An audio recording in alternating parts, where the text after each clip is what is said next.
Brasileiro deverá pagar a maior taxa de imposto do mundo com a reforma tributária. Comerciantes do Rio de Janeiro aproveitam o calor forte na praia e cobram até R$ 50 para alugar um guarda-sol.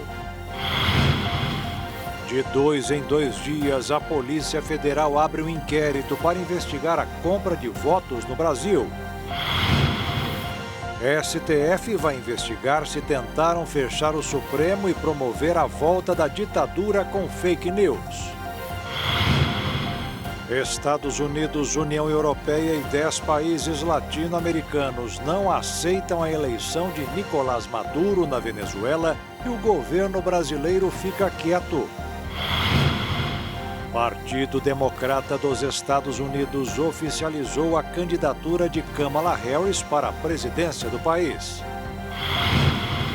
Técnico do Flamengo, Tite, permanece em observação depois de sofrer uma arritmia cardíaca em consequência da altitude de La Paz, na Bolívia. E o técnico Dorival Júnior renovou a seleção, convocando Luiz Henrique do Botafogo e Estevão do Palmeiras para o próximo jogo do Brasil pelas eliminatórias. A partir de agora, no Jornal das 22.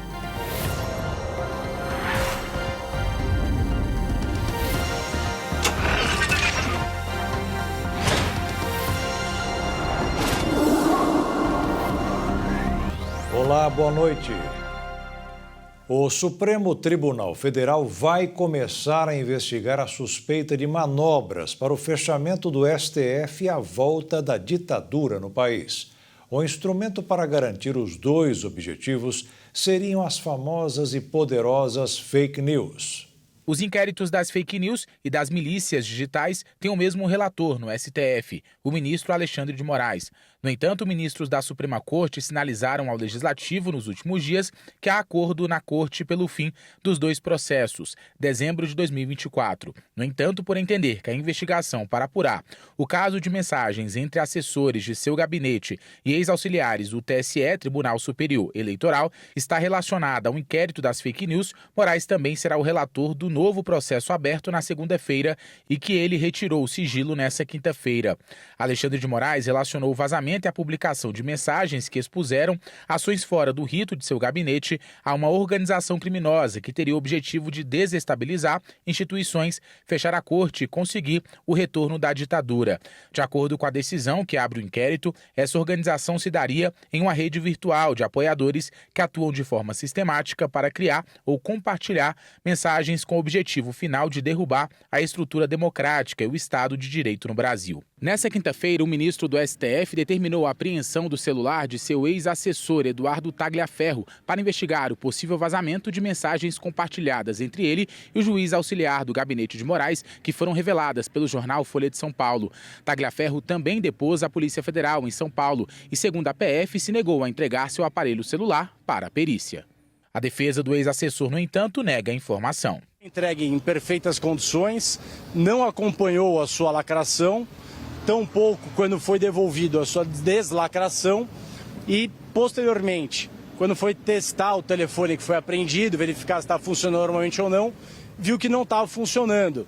Ele tinha algumas travas, a bateria não carregava de forma como era no primeiro momento, o que fez com que ele quebrasse, destruísse o telefone e se desfizesse. Até a nota de aquisição do telefone novo e descartou num lixo reciclável. E agora, na saída, me foi apresentada uma decisão do ministro determinando a busca pessoal e a apreensão do aparelho, que foi entregue sem problema nenhum. Também nesta quinta-feira, o senador Rogério Marinho acionou o Conselho Nacional de Justiça, o CNJ, contra os juízes do gabinete de Moraes. O senador bolsonarista pede que sejam investigadas as suspeitas de desvio de finalidade e abuso de poder pelos juízes auxiliares Ayrton Vieira, do STF, e Marco Antônio Vargas, do TSE, que atuam para Moraes. O parlamentar argumenta que os magistrados teriam atuado para produzir provas de maneira irregular para embasar decisões do STF.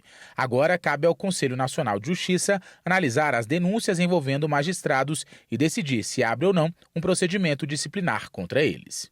A Polícia Federal deflagrou uma operação que visa apurar um suposto esquema de compra de votos nas eleições. Os investigados ofereciam desde cestas básicas, dentaduras, botijão de gás, a R$ 50 por voto em favor do candidato, além do crime eleitoral chamado Caixa 2. A compra ou venda de votos, conhecida legalmente como captação ilícita de voto, é um crime eleitoral grave definido por lei. De acordo com a legislação, é proibido doar, oferecer, prometer ou entregar ao eleitor bem ou vantagem de qualquer natureza, inclusive emprego ou função pública em troca de votos. A Polícia Federal instaura um inquérito onde investiga a compra de votos no país. O levantamento mostra que 10 pessoas foram levadas para as delegacias suspeitas do crime eleitoral desde janeiro. Das pessoas que foram detidas neste ano por suspeita de compra de votos, um deles é um funcionário de um fórum de Mangaratiba, no Rio de Janeiro. Ele foi preso após ter sido flagrado por uma promotora negociando a compra de voto para um pré-candidato a prefeito na cidade. Outro episódio ocorrido no início do mês foi a apreensão de um carro abandonado com mais de R$ 1 milhão no porta-malas em São Luís, no Maranhão. O veículo pertence a um ex-funcionário ligado ao irmão do prefeito que tenta a reeleição. De acordo com os agentes da Polícia Federal, a compra de votos é muito usada até hoje. Muitos candidatos ainda oferecem cestas básicas, combustível, dinheiro e até chinelos, bonés e dentaduras. As ações da PF é coibir este tipo de prática durante o ano de eleições em todo o país. Alguns estados já têm inquéritos eleitorais abertos. São eles Rio de Janeiro com 145 inquéritos, São Paulo com 88, Paraná com 77, Sergipe também com 77 e Rio Grande do Norte com 56 inquéritos.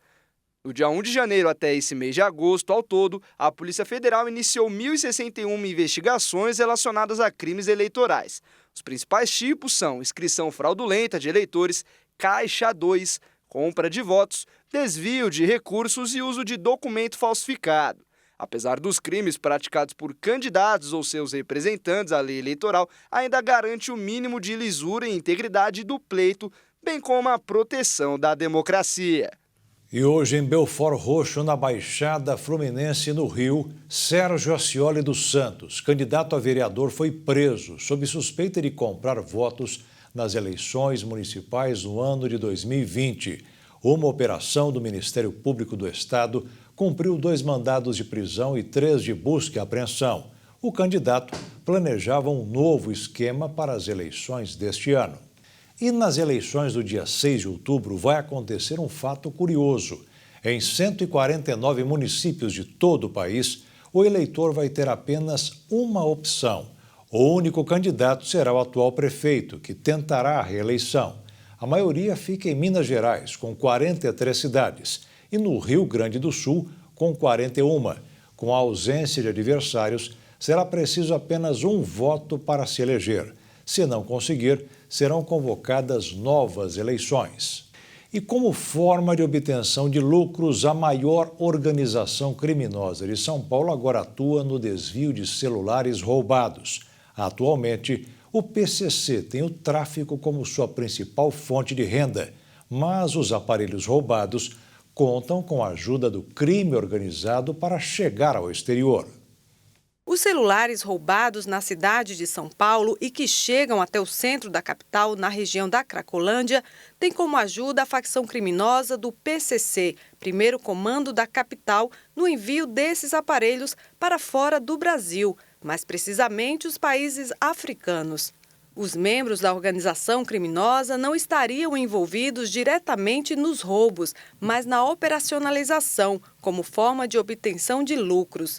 O Ministério Público de São Paulo aponta que uma parte dos aparelhos furtados ou roubados que permanecem no país vai parar em lojas da Rua Santa Efigênia, especializada em comércio de eletrônicos, compondo o ecossistema imposto pelo crime organizado na região. Durante as ações do GAECO, os receptadores pagam de R$ 200 a R$ 500 para cada produto ilícito. De acordo com os investigadores, alguns aparelhos roubados e furtados são comercializados abertamente em feiras clandestinas nos bairros da periferia e no centro. A receptação de celulares e desmanche de suas partes é possível montar um aparelho com peças originais e em estado intacto de conservação por R$ 1.500. Quando o aparelho é novo e do mesmo modelo o que custaria por volta de R$ 5.000. Para o Ministério Público, essa seria uma das formas mais atrativas de geração de lucro para os membros da facção criminosa, que também se dedicariam à lavagem de dinheiro. A Polícia Federal, em combate contra o garimpo ilegal, destruiu mais de 300 dragas. A ação aconteceu ao longo do Rio Madeira, na região sul do Amazonas, e a informação foi divulgada hoje pela assessoria de imprensa da PF. Os agentes federais realizaram a Operação Prensa contra o Garimpo Ilegal na cidade de Humaiatá, sul do Amazonas, na última quarta-feira. A ação contou com o apoio do IBAMA e da Fundação Nacional dos Povos Indígenas. De acordo com a Agência Brasil, foram 3 dias de operações com o objetivo de combater o garimpo ilegal na região, que causa a contaminação dos rios. São danos ao meio ambiente e à saúde pública. Inclusive, a operação será recorrente e não tem uma data para o seu fim. A Polícia Federal acabou com cerca de 300 dragas que estavam em terras indígenas, entre as balsas destruídas no Rio Madeira e seus afluentes. Em retaliação, algumas pessoas atacaram prédios de órgãos públicos e reagiram violentamente à chegada das autoridades. Pelo menos 16 pessoas foram detidas. Com o garimpo ilegal, durante a extração mineral, os garimpeiros fazem uso do mercúrio e cianeto. Eles são derramados no rio e contaminam a água e os peixes. Além disso, a prática promove a invasão dos territórios indígenas. E veja a seguir, o brasileiro deverá pagar a maior taxa de imposto do mundo com a reforma tributária. E os comerciantes do Rio de Janeiro aproveitam o calor forte na praia e cobram até R$ 50 para alugar um guarda-sol.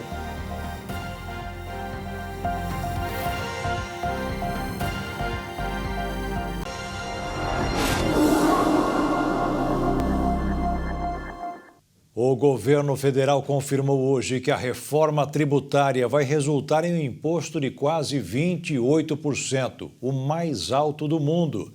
Os itens que deverão influenciar a alíquota para cima e foram incluídos na cesta básica serão as carnes e os queijos. A alíquota padrão dos impostos sobre produtos e serviços na reforma tributária deve subir a 27,97%, caso as alterações feitas na Câmara dos Deputados se mantenham. A estimativa foi divulgada hoje pelo Ministério da Fazenda. A alíquota padrão é aquela que será cobrada sobre o consumo de todos os itens que não estiverem nas regras especiais da reforma. O novo cálculo do governo está acima dos 26,5% inicialmente projetados, quando a proposta de reforma tributária foi aprovada pelo Congresso Nacional.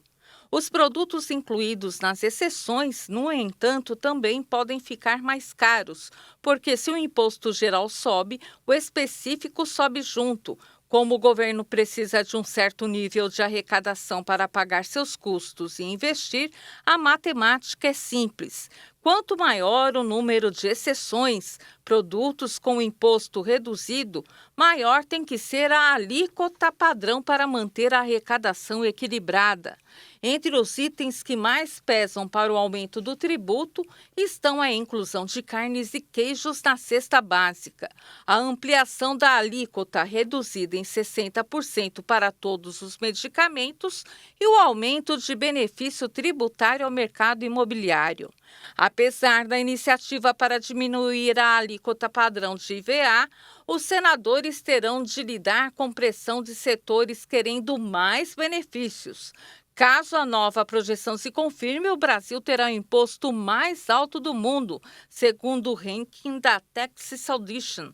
O segundo lugar é ocupado pela Hungria, com uma taxação de 27% sobre o consumo em 2023. E os Estados Unidos figuram na última colocação no peso dos impostos sobre consumo, com tributação de 7,4%. O ministro do Supremo Tribunal Federal, Cássio Nunes Marques, votou hoje para que não seja permitido o mecanismo da revisão da vida toda dos aposentados e pensionistas. O ministro é relator de 2 processos em que os segurados reivindicaram o direito a contar todas as contribuições feitas à Previdência, o que resultaria em pagamento de atrasados e aumento dos valores atuais. O governo já questionou a revisão, alegando que vai custar 580 bilhões de reais aos cofres públicos. O julgamento em plenário virtual deverá terminar apenas na próxima sexta-feira. O presidente do Banco Central dos Estados Unidos, Jerome Powell, disse hoje que chegou a hora de ajustar a taxa de juros do país. Para o mercado financeiro, ele quis dizer que haverá um corte no mês que vem. Foi a senha para o dólar cair 1,97% e fechar a semana cotado em R$ 5,47 na venda. E a Bolsa de Valores subiu 0,32% aos 135.608 pontos. A Receita Federal liberou hoje a consulta ao penúltimo lote de devolução do imposto de renda deste ano. Os 6 bilhões e 800 milhões de reais serão pagos no próximo dia 30, 5 milhões e meio de contribuintes. Quem quiser consultar poderá entrar na página da Receita Federal. No mês que vem, deverá ser quitada a última parcela de restituição. Quem não estiver na relação, caiu na malha fina. Em um mundo hiperconectado, os jovens concluem o ensino médio sem desenvolver algumas habilidades básicas para o mundo profissional. Foi o que mostraram os dados do último Índice de Desenvolvimento da Educação Básica, o IDEB, divulgado pelo Ministério da Educação. O cálculo do índice levou em conta os resultados de avaliações de larga escala em língua portuguesa e matemática, aplicadas no ensino fundamental e no ensino médio, e as taxas de fluxo escolar. Através das médias dos exames de proficiência, foi possível medir a probabilidade de os estudantes já terem desenvolvido determinadas habilidades e competências relacionadas à respectiva etapa do ensino, de acordo com a faixa etária e o ano em que estavam matriculados. Muitos não conseguiram ao menos interpretar o que leram, como, por exemplo, reconhecer a finalidade de propagandas ou até mesmo diferenciar fato de opinião em contos, artigos e reportagens. Para os educadores, o quadro revelado pelo IDEB 2023 não é nenhuma novidade, e os dados de proficiência no ensino médio enfrentam há anos e mesmo antes da pandemia de coronavírus, uma tendência de estagnação, com pouquíssimos avanços, justamente na fase final da educação básica, que revelou em que condições os jovens devem entrar nas universidades e no mercado de trabalho. Diariamente somos bombardeados por novos formatos de conteúdos que desafiam nosso senso crítico e nossa percepção da realidade. Por isso, a importância de ações que ajudem esses jovens a refletirem e saber lidar com a desinformação. Para os educadores, as políticas públicas de alfabetização não podem desprezar o universo de informações em que crianças e jovens vivem e precisam ser acompanhadas de iniciativas de educação voltada para as novas mídias, para que esses futuros cidadãos possam viver com autonomia e ter uma visão crítica no mundo conectado. A lei da oferta e da procura está sendo cruel com as pessoas que vão procurar um momento de lazer à beira-mar. No Rio de Janeiro, por exemplo, alugar um guarda-sol pode custar até R$ 50. Os comerciantes capricham nos preços sem pensar duas vezes. É hora de aproveitar o sol. O Rio de Janeiro vive um inverno atípico, com a cidade lotada de turistas e os preços na orla inflacionados, como acontece na alta temporada. O aumento no fluxo de visitantes, tanto nacionais quanto estrangeiros, tem surpreendido para essa época do ano e várias razões contribuem para este cenário. Nas praias, o impacto do aquecimento turístico é visível. No Leme, por exemplo, o aluguel de um guarda-sol grande já está custando R$ 50, enquanto em Copacabana, na altura do posto 6, o mesmo item pode ser encontrado por R$ 30.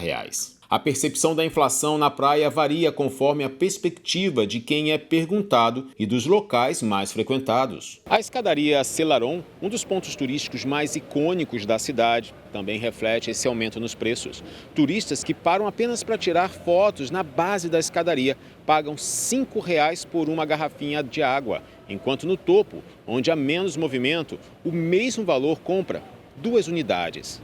A rede hoteleira do Rio de Janeiro também sente o efeito desta alta. Procurada em agosto do ano passado, a ocupação média dos hotéis foi de 71%. Segundo Alfredo Lopes, presidente do Hotéis Rio, a expectativa é de que este ano o percentual seja igualado ou até superado. Ele destaca que, além das belezas naturais, da cultura e da gastronomia, a melhoria contínua da rede hoteleira e a ampliação dos voos no Aeroporto Internacional Tom Jobim, o Galeão, são fatores-chave para o aumento no número de visitantes. Entretanto, os turistas que têm aproveitado o clima quente devem se preparar para uma mudança. Uma nova frente fria já avança pelo sul do país e promete encerrar a onda de calor que elevou as temperaturas nos últimos dias. No Rio de Janeiro, a máxima prevista para esta sexta-feira foi de 36 graus, mas a expectativa é que caia para 25 graus no próximo domingo. Embora a frente fria seja intensa,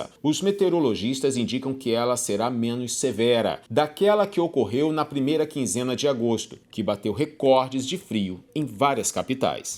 E hoje mesmo foi registrada uma forte ventania na praia de Copacabana. 100 pessoas foram arrastadas e precisaram ser resgatadas pelo Corpo de Bombeiros. A frente fria aumentou a força dos ventos e a rajada atingiu o sul do Rio de Janeiro nesta manhã. Segundo os agentes, os banhistas estavam praticando remo em pé, um tipo de esporte, quando foram surpreendidos. Eles caíram no mar e não conseguiam mais voltar à beira. Algumas pessoas tentaram segurar as pedras do forte de Copacabana, mas acabaram com ferimentos. 7 pessoas foram atendidas por uma equipe médica. As autoridades aconselham a ficar atento à previsão meteorológica antes de fazer qualquer passeio no mar. E a previsão é de uma queda brusca na temperatura, principalmente no sul do país. Quem mora em Santa Catarina deverá enfrentar a chegada de uma massa de ar polar. Uma frente fria avança pelo estado e provoca temporais e chuvas pontuais ainda ao longo dessa sexta-feira. Uma intensa massa de ar frio de origem polar está avançando por Santa Catarina e provocando declínio das temperaturas. No sábado, as temperaturas máximas variam entre 10 e 15 graus no Planalto ao litoral e chegam a 17 no oeste e extremo oeste. O domingo amanhece bem frio, com geada ampla no interior do estado. As mínimas ficam negativas entre os planaltos e meio-oeste e abaixo dos 10 graus nas demais regiões. Entre a noite de sábado e a manhã de domingo, a combinação de umidade com a previsão de temperaturas próximas a zero na área serrana traz a chance da precipitação invernal, ou seja, neve ou chuva congelada nas cidades mais altas do Planalto Sul catarinense. Em dias de frio intenso, a Secretaria de Proteção e Defesa Civil recomenda que a população mantenha-se bem agasalhada e em locais abrigados. Atenção especial com crianças, idosos, enfermos e pessoas em situação de vulnerabilidade social. O governador de São Paulo, Tarcísio de Freitas, determinou hoje que a Defesa Civil crie um gabinete de crise emergencial para lidar com os incêndios florestais que atingem várias cidades do estado. De acordo com informações divulgadas pelo Corpo de Bombeiros, cidades da região de Ribeirão Preto registram incêndios de grandes proporções. As estradas que ligam outros municípios da região foram interditadas nesta sexta-feira, devido à fumaça das queimadas, que reduziu a visibilidade dos motoristas que trafegam pelas vias. O Centro de Gerenciamento de Emergência da Defesa Civil emitiu um alerta crítico para incêndios nas áreas de Presidente Prudente, Assis, Dracena, Araçatuba, Jales, São José do Rio Preto, Barretos e Ribeirão Preto. Em um mapa divulgado hoje pelo órgão, é possível ver a gravidade da situação emergencial. As imagens mostram uma melhora no domingo após a chegada da massa de ar polar. E veja a seguir: Estados Unidos, União Europeia e 10 países latino-americanos não aceitam a eleição de Nicolás Maduro na Venezuela. E o Partido Democrata dos Estados Unidos oficializou a candidatura de Kamala Harris para a presidência do país.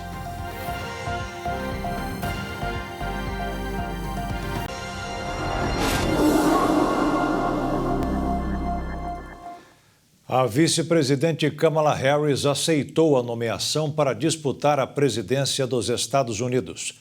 Ela é a segunda mulher a disputar uma eleição à Casa Branca. A primeira foi a ex-secretária de Estado Hillary Clinton. As duas com o mesmo adversário, o ex-presidente dos Estados Unidos, Donald Trump. Com discurso diante de uma multidão, a vice-presidente dos Estados Unidos, Kamala Harris, aceitou concorrer à presidência da Casa Branca na disputa com seu adversário político, Donald Trump, em novembro. Em nome de todos, cuja história só poderia ser escrita na maior nação do mundo, aceito a nomeação para ser a presidente dos Estados Unidos da América. Filha de um pai jamaicano e uma mãe indiana, Kamala falou de suas raízes e da trajetória que a levou a ser advogada, promotora e a primeira vice-presidente do país. Ela prometeu guiar a nação para um novo caminho e agradeceu ao presidente Biden por apoiar a sua candidatura depois de abandonar a corrida à reeleição. Ainda em seu discurso, fez acenos claros à classe trabalhadora, eleitorado que deve ser decisivo nas eleições, apresentando a chapa democrata como a única que seria capaz de entender e também atender aos anseios do americano comum. Kamala passou por temas como o acesso ao aborto, acusando Donald Trump de tirar a liberdade das mulheres com a nomeação dos juízes conservadores. Ela acusou seu adversário de banir o aborto nacionalmente, dizendo que ele vai forçar os Estados Unidos a informar os abortos espontâneos ou não. A democrata seguiu dizendo que outras liberdades também estão em risco, como a de viver em segurança. Esse foi o outro destaque da última noite de convenção nacional do Partido Democrata. Em meio às críticas a Donald Trump, ela aproveitou para atacar uma das principais bandeiras do concorrente, a imigração. Kamala acusou o republicano de matar o projeto bipartidário para reforçar a segurança na fronteira. Kamala, que pode ser a primeira mulher a se tornar a presidente dos Estados Unidos, afirmou em seu discurso que cresceu nos valores dos direitos civis. Durante suas críticas ao concorrente, ela disse que Trump gastou uma pequena fortuna ao comprar um anúncio em uma página inteira de jornal pedindo a pena de morte para adolescentes, no caso Central Park Five, onde 5 jovens foram condenados injustamente por um estupro no Central Park, em Nova York, em 1989. 4 dos 5 que foram inocentados depois de pegarem entre 6 a 13 anos de prisão subiram ao palco da convenção após o discurso de Sharpton, provocando uma forte reação do público. Para encerrar o último dia de convenção nacional do Partido Democrata, Kamala Harris disse: Eu sei que há pessoas de várias opiniões políticas assistindo esta noite e quero que você saiba, prometo ser uma presidente para todos os americanos. Você sempre pode confiar em mim para colocar o país acima do partido e de si mesmo, para manter os princípios fundamentais sagrados da América desde o início. Estado de direito às eleições livres e justas, à transferência pacífica de poder.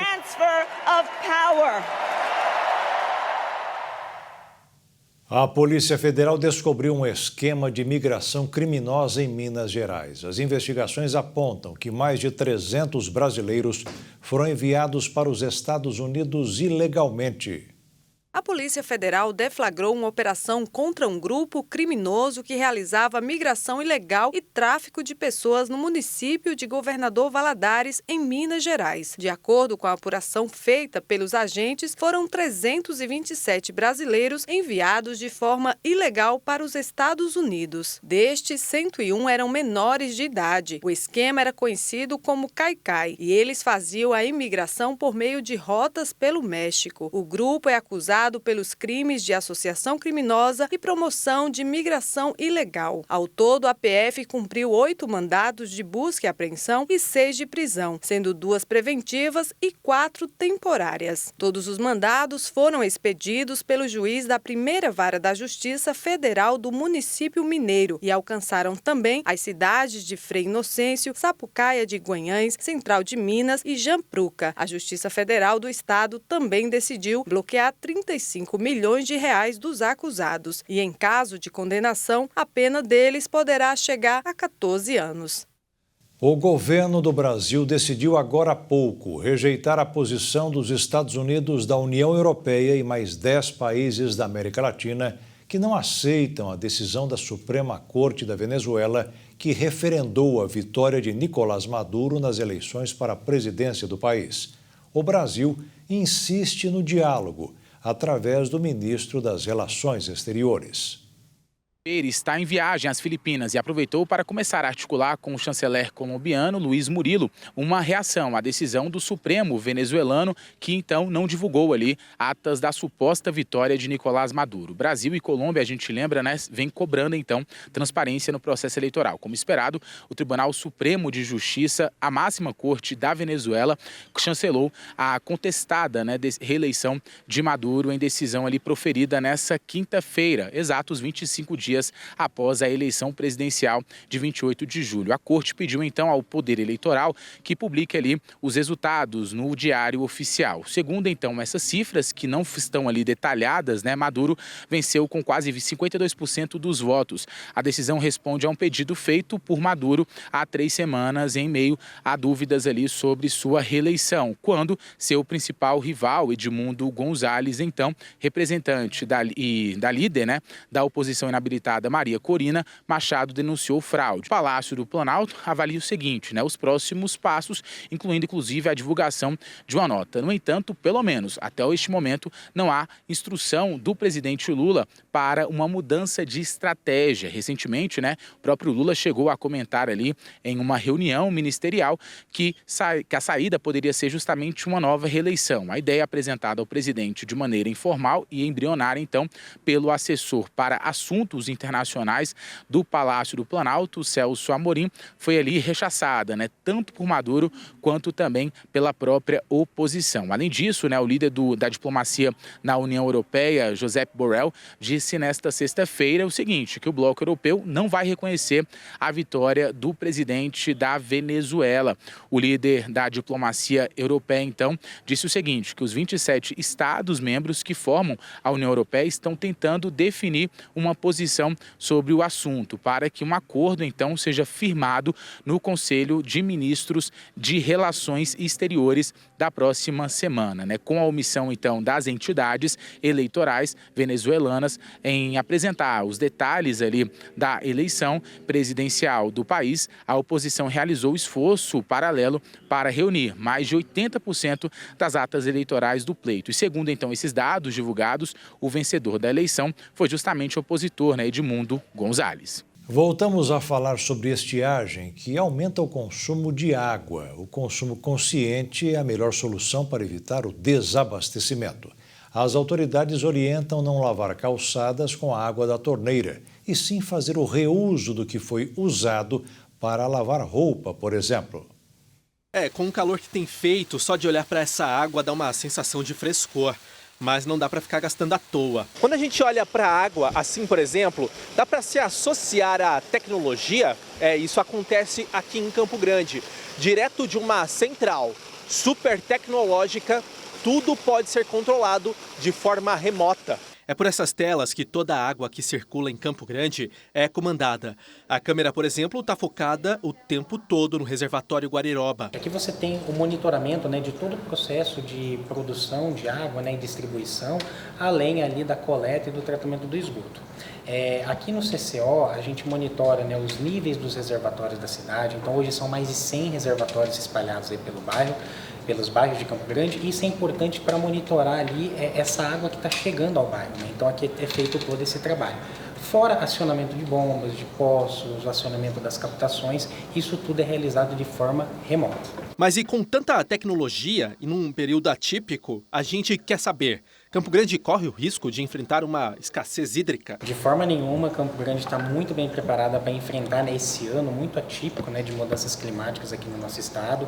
Então, hoje, a concessionária ela capta água de 154 poços em toda a cidade e de mais 2 fontes de captação superficial, que é o córrego Guariroba e o córrego Lajeado. Fora isso, obras de perfuração de novos poços estão também ocorrendo esse ano, Tudo isso visa garantir ali produção de água para que a gente não precise fazer nenhuma forma de racionamento. Toda a água é tratada antes de chegar às casas das pessoas e os tais poços não são nada parecidos com aqueles furados normalmente. Os poços que nós temos aqui em Campo Grande, na concessionária, são poços profundos, então são poços ali que captam água de muito boa qualidade. Então a gente está falando ali de poços acima de 200 metros de profundidade. Aqui nós captamos também no aquífero Guarani a 600 metros de profundidade. Então isso tudo garante ali essa qualidade da água que é fornecida. E mesmo sabendo que, por enquanto, não tem a possibilidade de faltar água, não dá para ficar gastando com tarefas simples. É preciso ter consciência. Nós temos um uso ali de em torno de 164 litros de água por habitante na cidade, Existem dados aí da Organização das Nações Unidas que eles recomendam algo em torno de 120. Então nós aí como brasileiros, como campograndenses, a gente precisa cada um pensar onde é que a gente pode economizar e preservar esse bem tão importante aí para todo mundo. Consultar a internet para saber qual remédio tomar para uma determinada doença que o paciente nem sabe qual é, na realidade é cada vez mais comum. Mas agora o doutor Google está sendo acionado também para quem tem um animal. Segundo uma pesquisa, os pets entraram nesta fila. Os dados divulgados na pesquisa Radar Pet, realizada pela Comissão de Animais de Companhia do Sindicato Nacional da Indústria de Produtos para a Saúde Animal, revelaram que 2 em cada 10 tutores de animais de estimação no Brasil optam por medicar seus pets sem orientação veterinária. Os pesquisadores entrevistaram mais de 1.700 pessoas em diferentes cidades do país, de forma presencial, entre os dias 14 e 16 de julho de 2023. E, de acordo com os dados, além desses 20%, outros 10% alegaram que não procuram ajuda especializada e se guiam por informações na internet. Apesar dos resultados preocupantes, 35% dos entrevistados afirmaram que levam o pet diretamente ao veterinário antes de qualquer tratamento à base de medicação. Além deles, outros 22% responderam que não chegam a levar os animais para uma consulta. Entretanto, entram em contato com os médicos para obter informações sobre os medicamentos. E veja a seguir, técnico do Flamengo Tite permanece em observação depois de sofrer uma arritmia cardíaca em consequência da altitude de La Paz, na Bolívia. E o técnico Dorival Júnior renovou a seleção, convocando Luiz Henrique do Botafogo e Estevão do Palmeiras para o próximo jogo do Brasil pelas eliminatórias.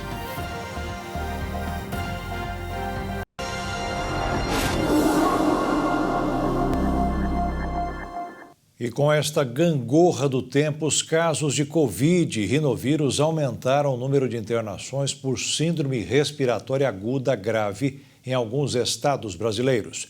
O levantamento é da Fundação Oswaldo Cruz. De acordo com os dados, no estado de São Paulo, os casos da Covid-19 entre idosos já ultrapassaram as notificações por influenza nessa faixa etária, o causador da gripe. Já no estado de Goiás, a alta dos casos de SARS-CoV ocorre em todas as faixas etárias a partir dos 15 anos. Parte dessa alta em São Paulo está relacionada ainda a casos de rinovírus. Esse grupo de vírus também responde pelo aumento da SARS na Bahia, Paraíba, Sergipe, principalmente em crianças e adolescentes de 2 a 14 anos. Em 2024, foram registradas 6.935 mortes por SARS no Brasil.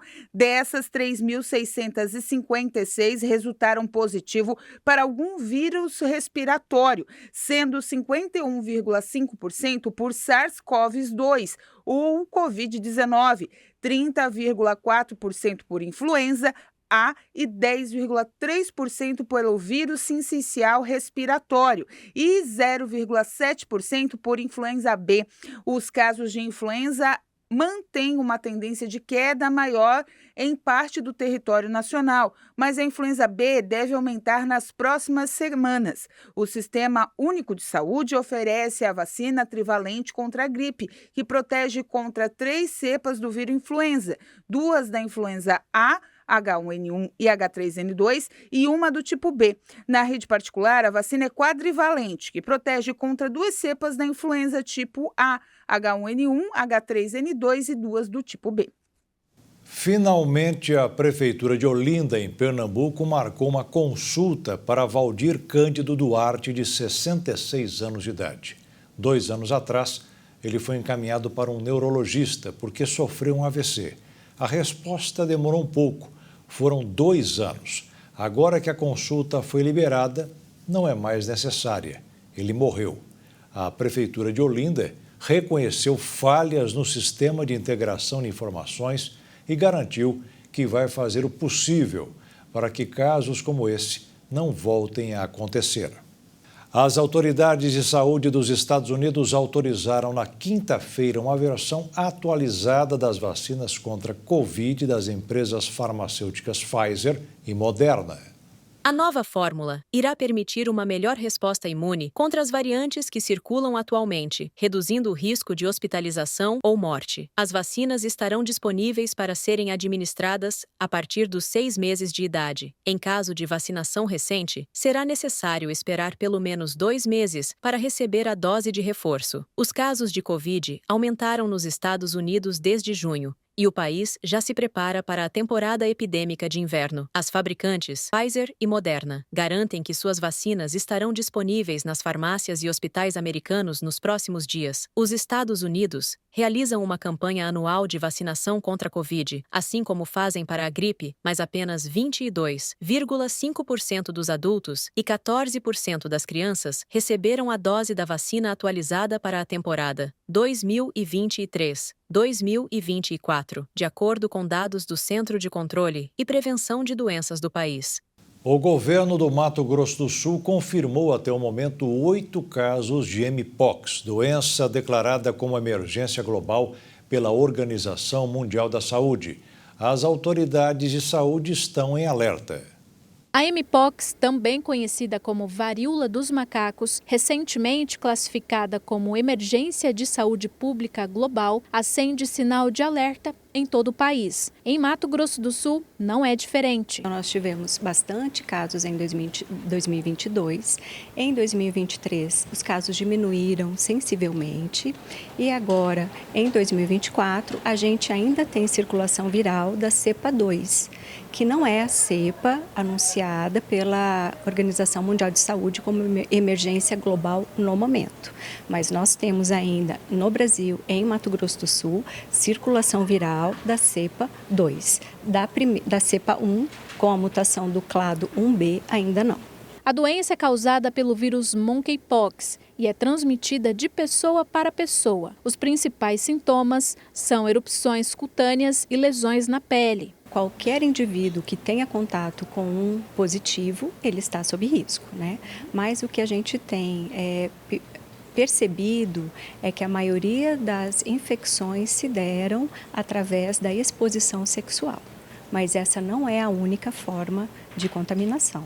É com fluidos e contato direto com pessoa infectada. A Secretaria Estadual confirmou até o momento 8 casos da doença. O último foi registrado em Ponta Porã na segunda-feira.